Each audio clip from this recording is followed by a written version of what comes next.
2023 के चुनाव दहलीज पर हैं, लेकिन 2018 में जो मुकाबला हुआ था वो काफी करीबी था। यही वजह है कि अब की बार बीजेपी कांग्रेस 23 की रणनीति को 18 के नतीजों को ध्यान में रखकर बना रही हैं। ये खास रिपोर्ट आप देखिए।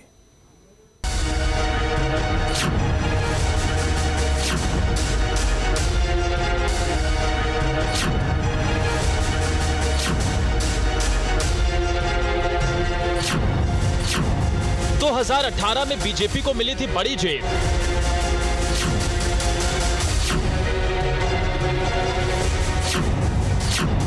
कांग्रेस ने 121 वोटों से बचाई थी सीट। जी हां, मध्य प्रदेश में 2018 में हुए विधानसभा चुनाव में कांग्रेस बीजेपी के बीच कांटे का मुकाबला हुआ था।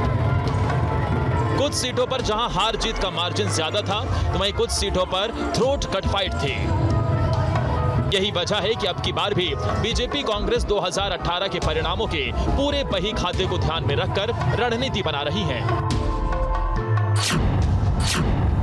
47 सीटों पर कांग्रेस बीजेपी में मुकाबला बराबरी का था। यहां हार जीत का अंतर 121 से 5000 वोटों का था। सबसे बड़ी जीत बीजेपी, सबसे छोटी जीत कांग्रेस के खाते में थी। सबसे कम वोटों से जीतने वालों में बीजेपी के 27 विधायक थे। सबसे कम वोटों से जीतने वालों में कांग्रेस के 20 विधायक थे।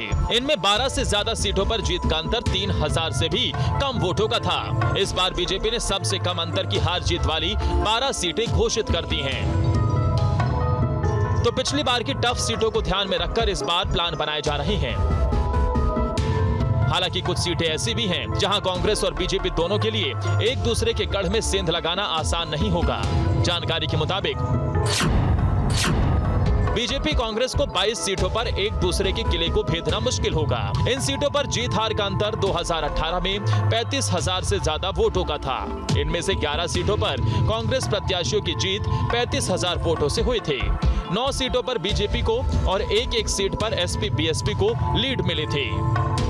देखिए, वैसे तो हमेशा ही एक दूसरे के दल जो जहाँ लंबे समय तक हारते रहे हैं या लंबे मार्जिन से हारते रहे हैं, वहाँ के लिए प्लानिंग करते रहते हैं, है ना। और ये भी है, इस बार कांग्रेस और बीजेपी दोनों ने उन सीटों की प्लानिंग की है जिन सीटों पर वे या तो लगातार हारते रहे हैं, 2 चुनाव, 3 चुनाव, 5 चुनाव। जैसे कि भारतीय जनता पार्टी ने पहले उन सीटों के चुनाव कैंडिडेट डिक्लेयर किए जहाँ वो लगातार 5 बार से हार रहे हैं, है ना। फिर उन्होंने उन सीटों के चुनाव डिक्लेयर किए दूसरी सूची में जो 2 और 3 बार से हार रहे हैं। अभी भी 2 बार के हारने वालों की सूची आ चुकी है और अब 1 बार हार चुके लोगों की सूची आएगी जो सिर्फ पिछली बार वो सीटें हारी है। तो उनकी रणनीति रहती है, लेकिन कभी कभी ऐसी परिस्थितियां बनती हैं। बात जब सीटों के गणित की हो रही है, तो आपको 2018 की उन सीटों के बारे में बताते हैं जहां हार जीत का अंतर सबसे ज्यादा था। एमपी की ऐसी टॉप 5 सीटों की बात करें, इंदौर 2 से बीजेपी के रमेश मेंदोला ने 71,011 वोटों के अंतर से जीत दर्ज की थी। वहीं कुक्षी से कांग्रेस पार्टी के सुरेंद्र सिंह हनी 62,930 वोटों के अंतर से जीते थे। चित्रंगी से बीजेपी के अमर सिंह ने 59,248 वोटों के अंतर से जीत हासिल की थी। बुधनी से मुख्यमंत्री शिवराज सिंह चौहान 58,999 वोटों के अंतर से जीते थे। उधर डबरा में उस वक्त कांग्रेस पार्टी से इमरती देवी ने 57,446 वोटों के अंतर से जीत दर्ज की थी। तो शिवराज सिंह चौहान, इमरती देवी और रमेश मेंदोला जैसे नेताओं ने 2018 में अपनी सीट पर रिकॉर्ड मतों से जीत दर्ज की थी। इसी तरह अगर सबसे कम अंतर से हार जीत वाली सीटों की बात करें, तो ग्वालियर दक्षिण से कांग्रेस पार्टी के प्रवीण पाठक को सिर्फ 121 वोटों के मार्जिन से ही जीत हासिल हुई थी। सुबासरा से कांग्रेस पार्टी के हरदीप सिंह डंग 350 वोटों के मार्जिन से ही जीत हासिल कर पाए थे। जावरा से बीजेपी के राजेंद्र पांडे को सिर्फ 511 वोटों के अंतर से जीत मिले थे। जबलपुर नॉर्थ से कांग्रेस पार्टी के विजय सक्सेना 578 वोटों के अंतर से जीत हासिल करने में कामयाब हुए थे। तो बीना से बीजेपी के महेश राय 632 वोटों के अंतर से जीते थे। तो कई ऐसी सीटें रही हैं जहां हार जीत का मार्जिन इतना कम है कि एक वोट भी अगर इधर से उधर हुआ तो पासा पलट सकता है। किस कार्यकर्ता को कब, कहां और कैसी जिम्मेदारी देना है, कई बड़े कार्यकर्ता को छोटी जिम्मेदारी दी जा सकती है और हमारे बड़े कार्यकर्ता भी उस जिम्मेदारी को स्वीकार करते हैं।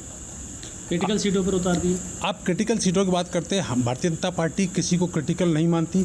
न कांग्रेस हमारे लिए कभी चुनौती थी, न आज है, न भविष्य में रहेगी। भारतीय जनता पार्टी पूरी ताकत के साथ चुनाव लड़ेगी और हमारे कार्यकर्ताओं में बहुत ताकत है, विश्वास है और आने वाले 2023 के चुनाव में हम पूर्ण बहुमत की सरकार मध्य प्रदेश में बनाएंगे, ये हमारा पूर्ण विश्वास है।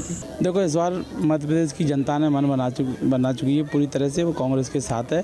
और शिवराज जी के जो घोटाले हैं, जब 18 साल का उनका कार्यकाल रहा, जिसकी झूठी घोषणाएं करी, आम आदमी रोजगार से लेके 2 वक्त की रोटी तक के लिए परेशान है। तो अब जनता ने पूरी तरह मन बना लिया है कि इस बार कमलनाथ सरकार, और हम जगह जगह जनसंपर्क कर रहे हैं। भारतीय जनता पार्टी शिवराज सरकार के घोटालों की लिस्ट जनता को सौंप रहे हैं और कमलनाथ जी के वचन पत्र हैं, जो उनके 11 वचन पत्र, उनको लेके जनता के बीच में जा रहे हैं।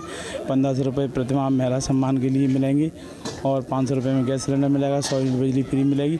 ऐसे जो 11 वचन पत्र उनको लेकर और शिवराज सरकार के घोटालों को लेकर जनता के बीच में, जनता का उत्साह है। मध्य प्रदेश में बम्पर बहुमत आएगा, 150 से अधिक सीटें कांग्रेस की आएंगी।